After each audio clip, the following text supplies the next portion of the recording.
Hello, everybody. It's Maria again from Virago Nutrition. Today I'm going to talk about the most common breastfeeding myths, and I'm going to debunk them. These are the most common that I hear from my clients and patients, so they're probably something you've seen online, whether it's on Google or your girlfriends have talked about it, your mother's talked about it. So there's a lot of myths out there, and I think they really kind of impede some women for breastfeeding or starting to breastfeed. And so I do want to just go over them so you're getting correct information.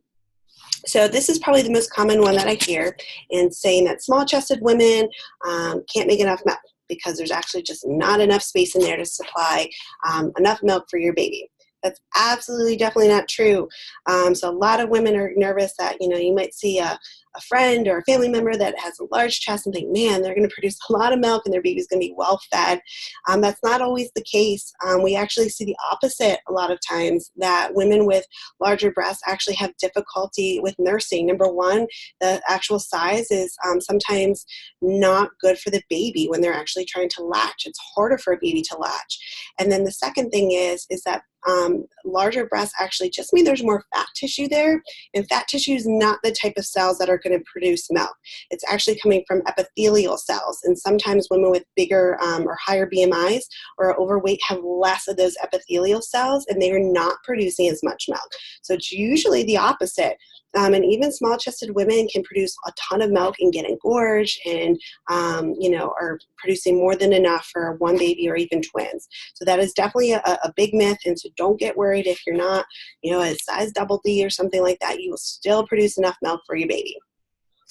The second tip is exercise makes your breast milk taste really sour, or that it'll affect your supply because you're burning more calories. Again, it's not true, and in fact, a lot of the times it's the opposite.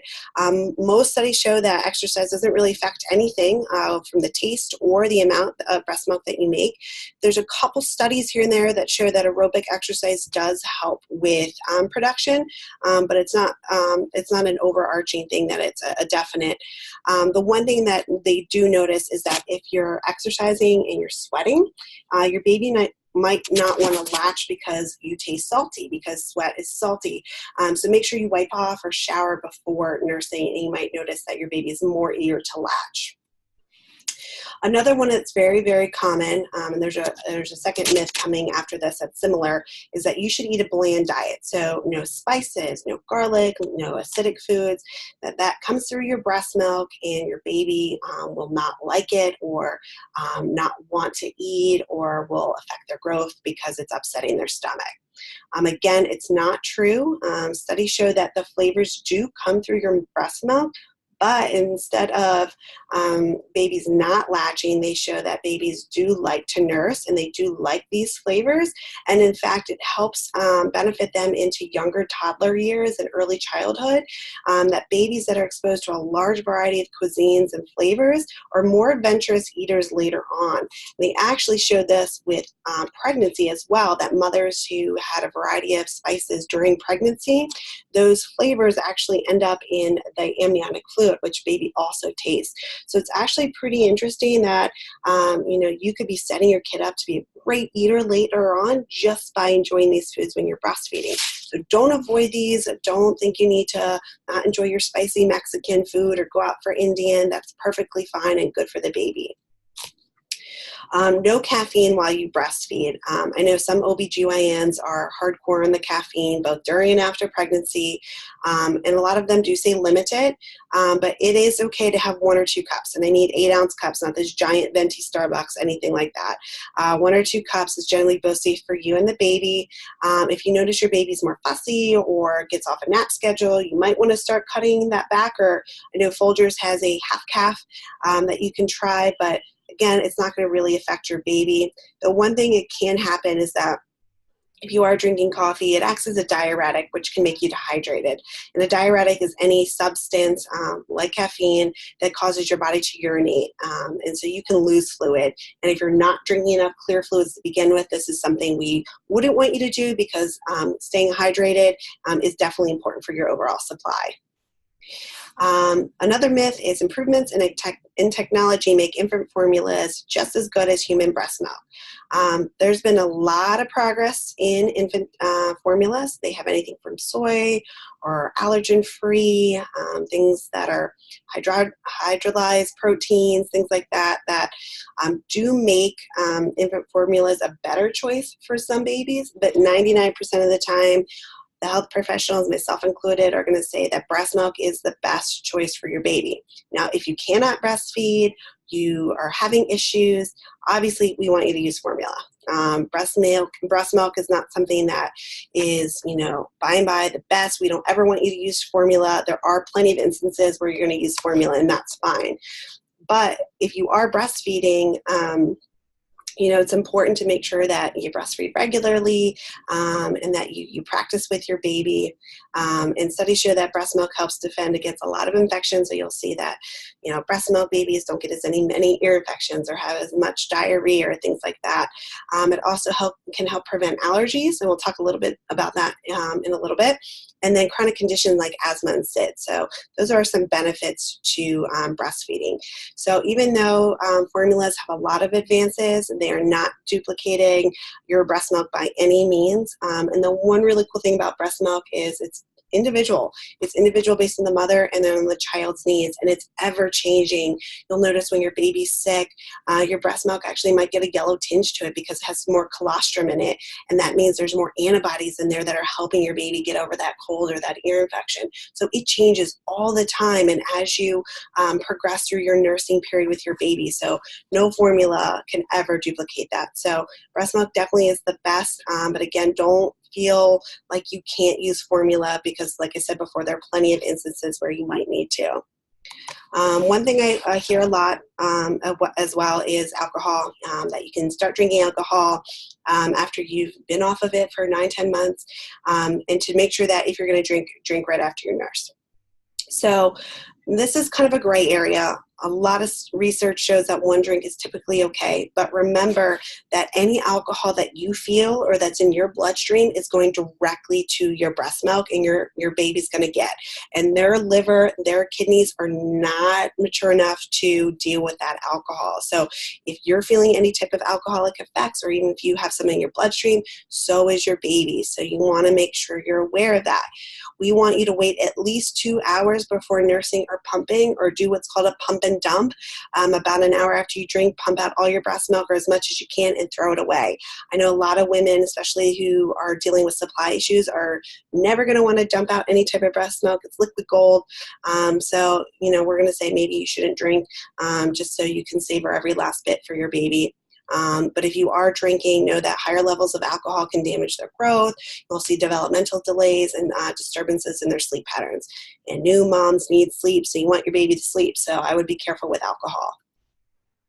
Another one similar to the spices is that breastfeeding moms should avoid all of those gas-producing foods: beans, corn, lentil, broccoli, cauliflower, Brussels sprouts.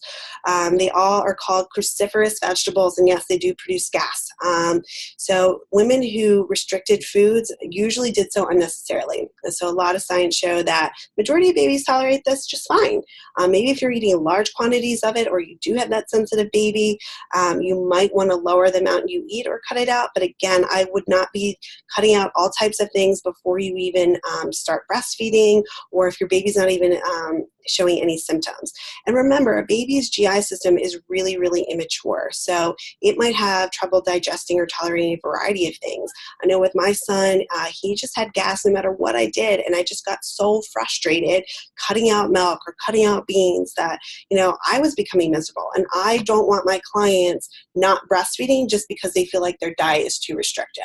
There's so many benefits to breastfeeding and the bonding with your baby and the nutrition of it. I don't want you to stop just because your diet is crazy restricted. So that's not really worth it. And like I said, I want you to breastfeed as long as you can. So don't cut these out unless you know specifically, like, you had a big kale salad with broccoli and cauliflower in it and your baby was gassy and fussy afterwards. If it's that specific, then yes, maybe reduce it, but try not to restrict your diet unnecessarily.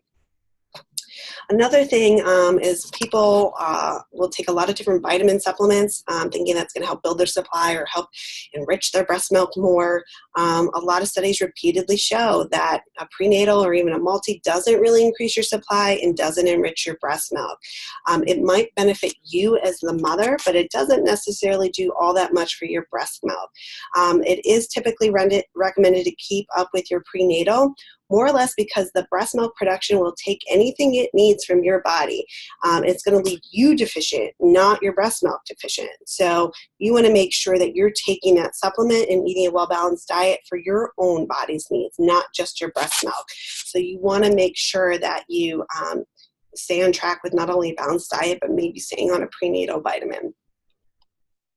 Another common one is that I don't have to worry about calories because breastfeeding always results in weight loss.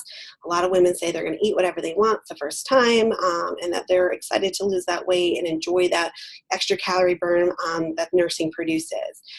Nursing does kind of give you a nice extra 300 to 500 calories a day, but it doesn't necessarily mean you're going to have a lot of weight loss. In fact, I have a lot of clients that have gained weight while breastfeeding. So it's still really important to pay attention to overall calories, your activity level, and how much your baby's nursing, especially if you're partially using formula and partially nursing.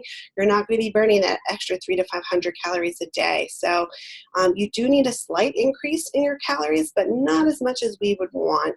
And I know that might be a little depressing. You think you can get away with some extra snacks here and there, but you still do need to pay attention to your nutrition.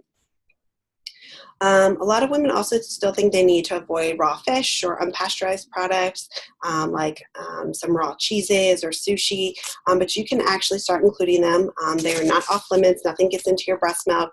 The only thing is if you eat something that's, contaminated, you're going to get sick, and that might affect your breast milk supply, just because if you are having vomiting and diarrhea, you're going to get dehydrated, which does affect your supply. But the chances of getting sick are pretty rare, especially if you're having good quality fish and dairy products or eating at quality restaurants.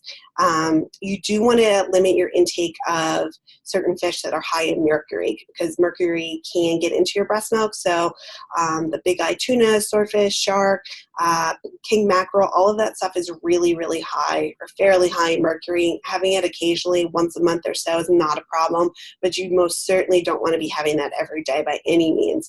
So you do want to be aware of that going forward while you're breastfeeding. This is a really controversial myth. Avoiding nuts or peanuts while breastfeeding because they increase the chances of your baby having an allergy.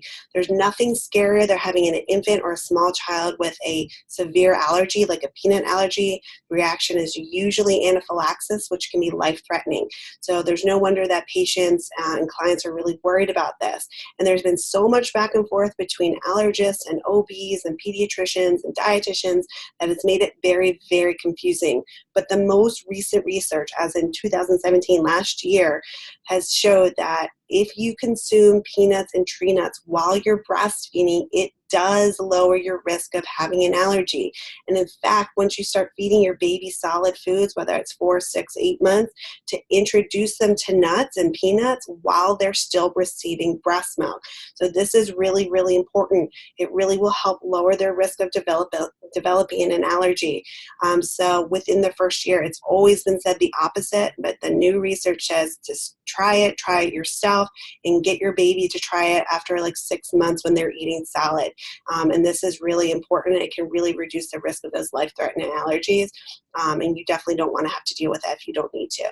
Now, if you do have a baby and you have a peanut allergy, or the father has a peanut allergy, or people in your family have a peanut allergy, you do want to talk to your pediatrician and OB because there is a genetic component to allergies. They're not 100% sure what that is, but if you have people in your family that have peanut allergies, there is a slightly increased risk that your baby will as well. So in that case, you do want to talk to your OB and pediatrician before introducing nuts.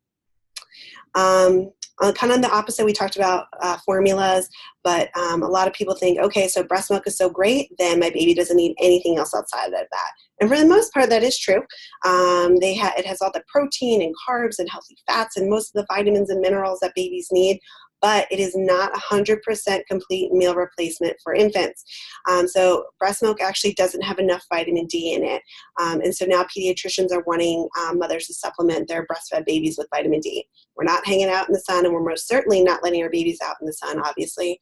And they're not really getting any other foods or liquids. So it's typically recommended to do 400 units or IUs of vitamin D a day. So you can drop that on, they're usually in a liquid, drop it on the end of the nipple of your breast, or if you're pumping, you can put it on the end of a bottle or the end of a pacifier. I did it with a pacifier, and that usually worked.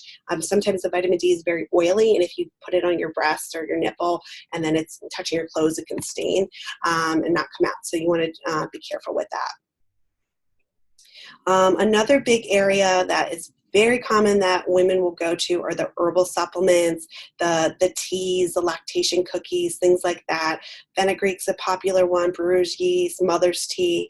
All of these have been touted to increase your supply, but in reality, there are actually very, very, very, very few studies that show that any of these supplements improve your milk supply or production. And any studies on any possible side effects is also lacking. So you might think that's great. Oh, look, no studies show that anything negative happens, but there aren't studies that show positive or negative, and so I wouldn't want to be taking something that we're not sure what happens if our babies ingest it. So you do need to be very careful. FDA does not regulate any type of vitamin, mineral, or herbal supplement, and they don't stop producing things unless the FDA hears of a bad advertising or bad reaction in multiple cases. So a lot of times, we don't hear the negative things about some of these supplements until it's too late. So it's important to make sure that instead of worrying about, how much of this tea you're drinking or how many lactation cookies you're eating, that you're sticking to a varied diet, meaning you're eating a lot of different foods from many different food groups.